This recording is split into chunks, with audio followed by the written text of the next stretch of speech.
ಹರಿ ಓಂ.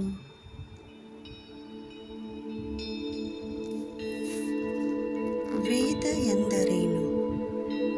ಪವಿತ್ರ ಜ್ಞಾನದ ಅದ್ಭುತ ಕಥೆ.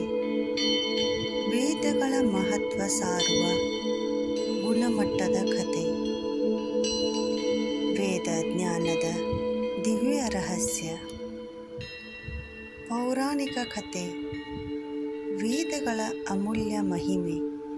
ಮಕ್ಕಳಿಂದ ಹಿಡಿದು ದೊಡ್ಡವರವರೆಗಿನ ವೇದಗಳ ಬಗ್ಗೆ ತಿಳಿದುಕೊಳ್ಳಬೇಕಾದ ಸತ್ಯ.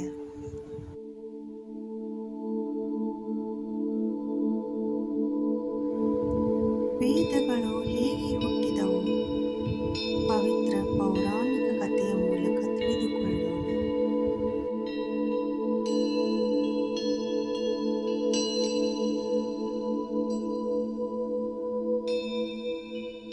ಹಾಗೂ ವೇದಗಳ ಮಹತ್ವವೇನು?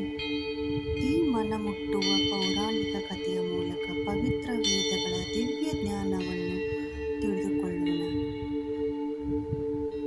ಎಲ್ಲರಿಗೂ ಉಪಯುಕ್ತವಾದ ಈ ಕಥೆ ಜೀವನಕ್ಕೆ ಸತ್ಯ, ಧರ್ಮ ಮತ್ತು ಜ್ಞಾನ ನೀಡುತ್ತದೆ. ವೇದವು ದಿವ್ಯ ಜ್ಞಾನವನ್ನು ಮತ್ತು ಪವಿತ್ರ ಜ್ಞಾನವನ್ನು ಹೊಂದಿದೆ.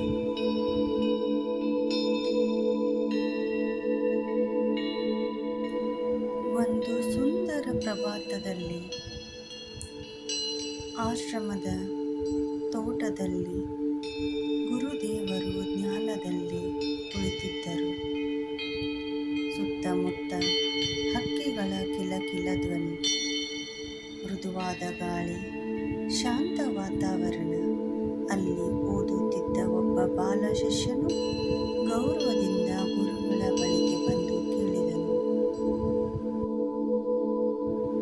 ಗುರುಗಳೇ, ಎಲ್ಲರೂ ವೇದಗಳು ಪವಿತ್ರ ಎಂದು ಹೇಳುತ್ತಾರೆ. ವೇದ ಎಂದರೇನು? ಗುರುದೇವರು ಮೃದುವಾಗಿ ನಗುತ್ತಾ ಹೇಳಿದರು.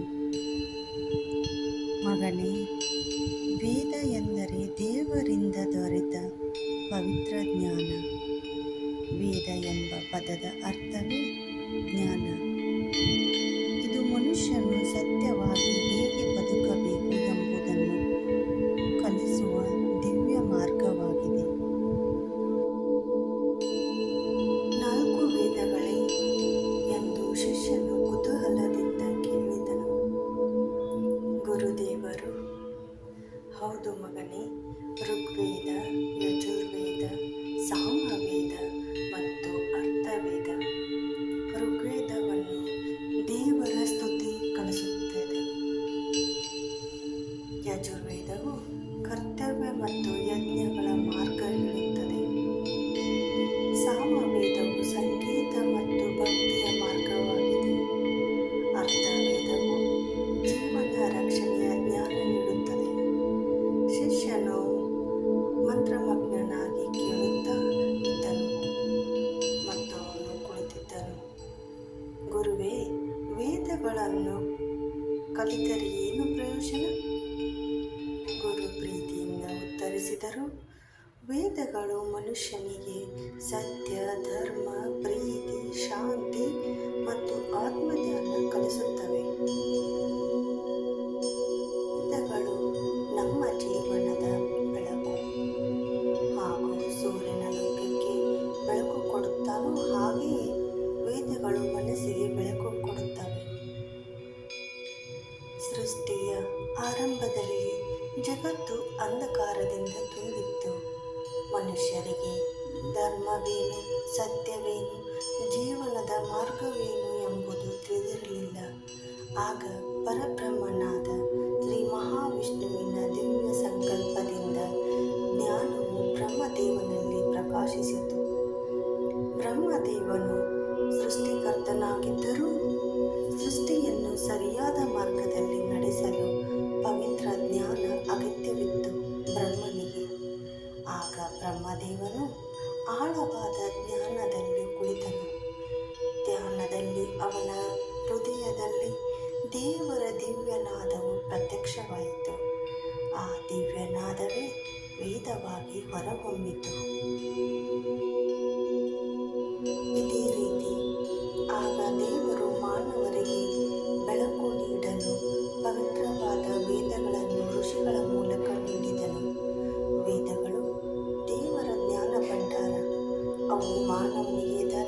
ಸತ್ಯ, ಪ್ರೀತಿ, ಕರ್ತವ್ಯ ಮತ್ತು ಆತ್ಮಜ್ಞಾನ ಕಲಿಸುತ್ತವೆ. ಋಷಿಗಳು ಕಾಡಿನಲ್ಲಿ ಧ್ಯಾನ ಮಾಡಿ ದೇವರ ದಿವ್ಯನಾದವನ್ನು ಕೇಳಿ ವೇದಗಳನ್ನು ಲೋಕಕ್ಕೆ ಪರಿಚಯಿಸಿದರು.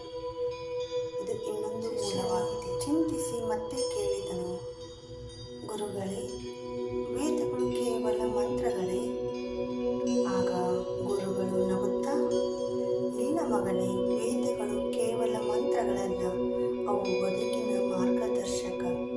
ಹೇಗೆ ಮಾತನಾಡಬೇಕು, ಹೇಗೆ ನಡೆದುಕೊಳ್ಳಬೇಕು, ದೇವರನ್ನು ಹೇಗೆ ಆರಾಧಿಸಬೇಕು, ಮಾನವನ ಕರ್ತವ್ಯವೇನು, ಇವೆಲ್ಲವನ್ನು ವೇದಗಳು ಕಲಿಸುತ್ತವೆ ಎಂದು ಅದು ಶಿಷ್ಯನ ಕೇಳಿದ ಕಣ್ಣುಗಳಲ್ಲಿ ಸಂತೋಷ ತುಂಬಿತು. ಗುರುವೇ, ಈಗ ನನಗೆ ತಿಳಿಯಿತು, ವೇದಗಳು ದೇವರ ಜ್ಞಾನ ಮತ್ತು ಜೀವನದ ಬೆಳಕು. ಗುರು ಆಶೀರ್ವದಿಸುತ್ತಾ ಹೇಳಿದರು, ಹೌದು ಮಗನೇ, ವೇದಗಳನ್ನು ಅರಿಯುವುದು ಎಂದರೆ ದೇವರ ಜ್ಞಾನವನ್ನು ಅರಿಯುವುದು. ವೇದಗಳು ನಮ್ಮ ಸಂಸ್ಕೃತಿಯ ಹೃದಯ. ಅವು ಮನುಷ್ಯನನ್ನು ಒಳ್ಳೆಯವನನ್ನಾಗಿ ರೂಪಿಸುತ್ತವೆ. ಶಿಷ್ಯನು ಭಕ್ತಿಯಿಂದ ಗುರುಗಳಿಗೆ ನಮಸ್ಕರಿಸಿ ಹೇಳಿದನು, ಗುರುವೇ, ನಾನು ವೇದಗಳ ಜ್ಞಾನ ಕಲಿಯುತ್ತೇನೆ.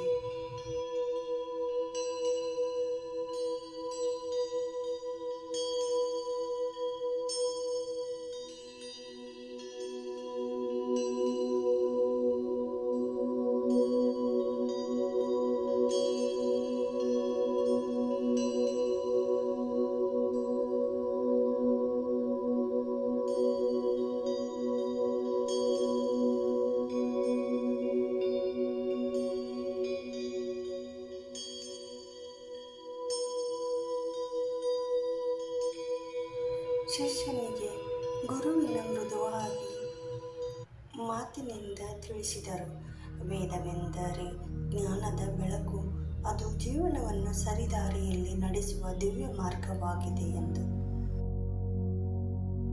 ಹಾಗೂ ಮೊದಲು ಬ್ರಹ್ಮದೇವನ 4 ಮುಖಗಳಿಂದ 4 ವೇದಗಳು ಪ್ರಕಟವಾದವು.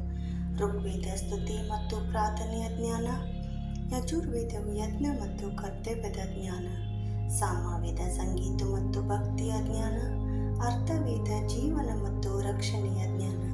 ಈ 4 ವೇದಗಳು ದೇವರ ಉಸಿರಿನಂತೆ ಪವಿತ್ರವಾದವು.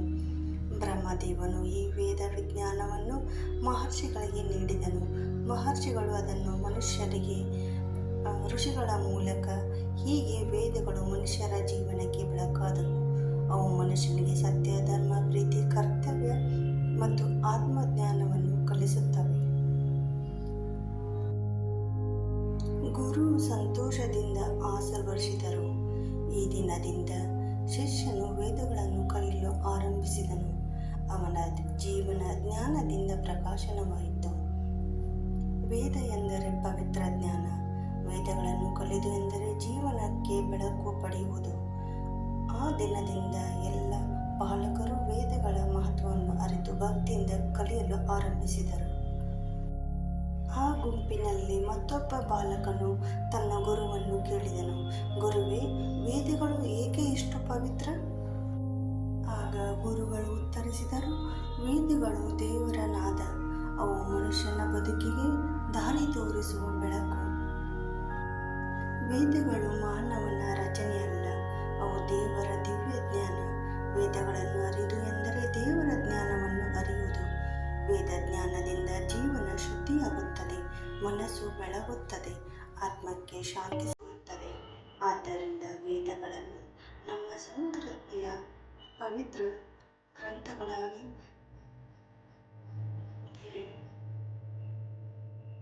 ಆ ದಿನದಿಂದ ಎಲ್ಲ ಬಾಲಕರು ವೇದಗಳ ಮಹತ್ವ ಅರಿತು ಭಕ್ತಿಯಿಂದ ಕಲಿಯಲು ತೊಡಗಿದರು.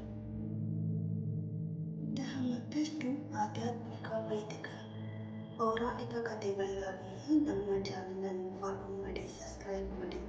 ಧನ್ಯವಾದಗಳು. ಹರಿ ಓಂ.